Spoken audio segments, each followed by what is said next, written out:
Dans les médias, on parle de beaucoup de choses, mais assez rarement du travail de journaliste d'investigation. Et concernant la Palestine, si on fait pas une veille minutieuse, on peut passer à côté de grandes enquêtes qui nous permettent de mieux comprendre ce qui se passe réellement à Gaza. Et parmi les médias d'investigation qui sont très peu relayés en France, il y a The Intercept qui a publié un article fin mai.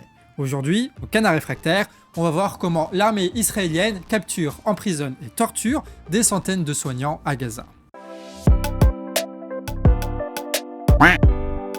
Le 24 mai 2024, The Intercept sort une enquête qui croise différents témoignages de soignants gazaouis. Il commence avec Khaled Al-Ser. Ouais, dans toute la vidéo, je vais faire des prononciations à la française. Khaled, il est chirurgien de l'hôpital de Nasser, à Khan Younes, la seconde ville la plus peuplée de la bande de Gaza. Avec les bombardements et le renforcement du blocus, tout manque pour soigner des centaines et des centaines de blessés qui saturent l'hôpital. Khaled, lui, il est dans un groupe WhatsApp avec d'autres médecins gazaouis, mais aussi européens et américains, où ils se partagent des conseils pour improviser au mieux avec ce qu'ils ont. En février, l'hôpital est envahi par l'armée israélienne. L'hôpital, il est vidé, mais Khaled, lui, il reste optimiste sur Instagram. Après le départ de l'armée israélienne, ils ont mis la main sur un générateur qui peut dorénavant alimenter en électricité l'hôpital, une première depuis un mois. Il espère pouvoir réinvestir l'hôpital, le retaper et à nouveau soigner les Gazaouis. Sauf que 6 jours plus tard, l'armée israélienne attaque l'hôpital de nouveau. The Intercept a recueilli le témoignage d'un des soignants alors sur place. Et l'hôpital a été assiégé pendant 3 semaines. Nous ne pouvions pas vraiment passer d'un bâtiment à un autre, nous ne pouvions pas regarder par les fenêtres, sinon les tireurs d'élite nous auraient tiré dessus. Depuis cette attaque, nous n'avons plus aucune nouvelle de Khaled, ni sur Instagram, ni sur WhatsApp. Où est-il? Eh bien, probablement comme de centaines d'autres soignants palestiniens pris en otage par l'armée israélienne. L'ONU a recensé au minimum 214 soignants otages captifs de l'armée israélienne, enfermés dans l'un des très nombreux camps de torture en Cisjordanie, gérés par l'État israélien, comme le révèle une autre enquête de CNN cette fois. Et que se passe-t-il à l'intérieur de ces camps pour les médecins? Abou Akel, un autre soignant, a raconté son expérience de détenu dans un de ces camps à The Intercept. Il raconte que les otages étaient sujets à des tortures, à des tabassages et à des meurtres quotidiens. Un de ses co-détenus a eu d'ailleurs la barbe arrachée par les soldats israéliens et les journalistes de The Intercept, à force de questions, commencent à penser qu'il s'agit en réalité de Khaled, le chirurgien de l'hôpital de Nasser. Et c'est dans ce contexte que l'État israélien annonce la mort d'un autre médecin sous torture. Il s'appelait Adnan Al-Bouchour, il est mort dans les prisons israéliennes.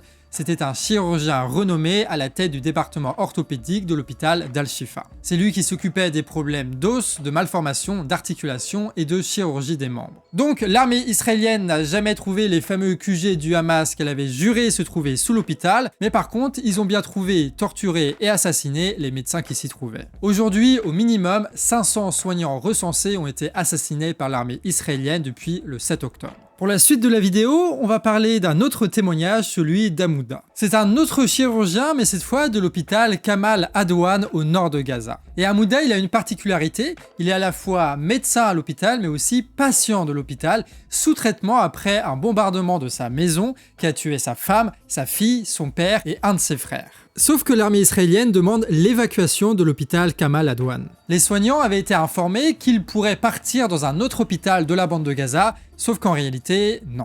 Lorsque l'armée israélienne a attaqué, ils ont capturé tous les hommes entre 15 et 55 ans, ils leur ont bandé les yeux et les ont emmenés dans un autre endroit inconnu. Amouda, il faisait partie de ces hommes-là et ensuite il a été reconnu dans l'une de ces photos où l'on voit l'armée israélienne prendre en otage des centaines de Gazaouis. Il a ensuite été probablement emmené dans un camp de torture, celui de Teiman, où il le forçait avec les autres à se mettre à genoux et s'ils refusaient, ils étaient obligés de rester debout, les mains au-dessus de leur tête pendant 3 ou 4 heures d'affilée. On vous raconte plus en détail ces tortures subies par les Gazaouis dans une autre vidéo du Canard disponible en description. 3 semaines plus tard, il a pu être relâché, retrouver sa mère et son enfant qui est encore en vie. Et il se dit chanceux parce qu'il sait que d'autres collègues ont été emprisonnés plusieurs mois et certains sont encore détenus. Et Hamouda, il précise autre chose aux journalistes, c'est que les maisons des soignants sont spécifiquement visées par l'armée israélienne. Pourquoi ? Parce que les soignants, ils montrent l'horreur de la guerre en filmant ce qu'ils vivent à l'intérieur des hôpitaux. Et aussi parce que ce sont les soignants qui comptent le nombre de Gazaouis qui ont été assassinés par l'armée israélienne. En tout, 80% des infrastructures de santé ont été détruites. Entre ça et la détention des soignants, plus personne ne tient de compte véritable sur le nombre de personnes assassinées par l'armée israélienne. Il y a des milliers et des milliers de Palestiniens morts sous les décombres de familles ou sous les bombes sans que le ministère de la Santé ne les ait comptabilisés. Attaquer les infrastructures médicales et les médecins a donc permis à l'État israélien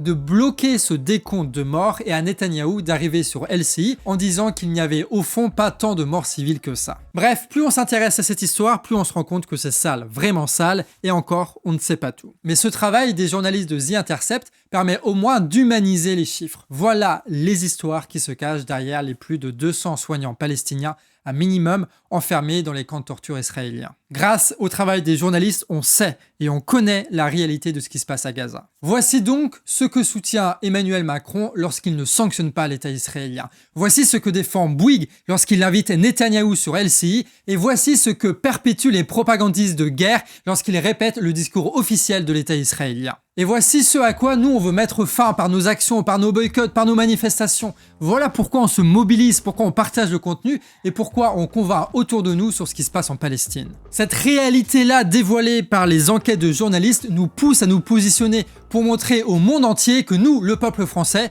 nous ne sommes pas les dirigeants français qui laissent faire. Nous ne sommes pas les industriels français qui collaborent avec l'État israélien et nous ne sommes pas les propagandistes de guerre qui diffusent en permanence le même discours de merde. Nous, on vaut mieux que nos dirigeants et nous le montrons dans la rue. Et ces manifestations-là, elles vont continuer et les actions aussi partout en France et partout dans le monde. Donc si vous le pouvez, prenez part à ce mouvement anti-guerre, participez aux manifestations et aux actions pour combattre la guerre en Palestine, mais aussi pour éviter que d'autres n'arrivent organisés par les mêmes salauds. Et si vous ne savez pas par où commencer, il y a ce tract-là disponible en description que vous pouvez modifier et télécharger comme vous le voulez. On termine là-dessus, vous étiez donc sur Le Canard Réfractaire, un média totalement indépendant, et peut-être même le seul qui diffuse sa trésorerie publique accessible en description. On est en ce moment à la toute fin de notre campagne de financement, donc si vous voulez qu'on puisse continuer notre travail une année de plus, n'hésitez pas à nous financer, c'est en description. Vous pouvez nous donner un billet via Helloasso ou alors passer par Tipeee via des dons mensuels. Merci en tout cas à tous les donateurs qui permettent au Canard de vivre jour après jour. Merci à ceux qui partagent et à ceux qui commentent.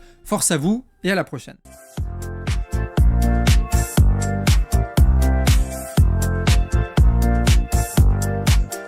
Quack.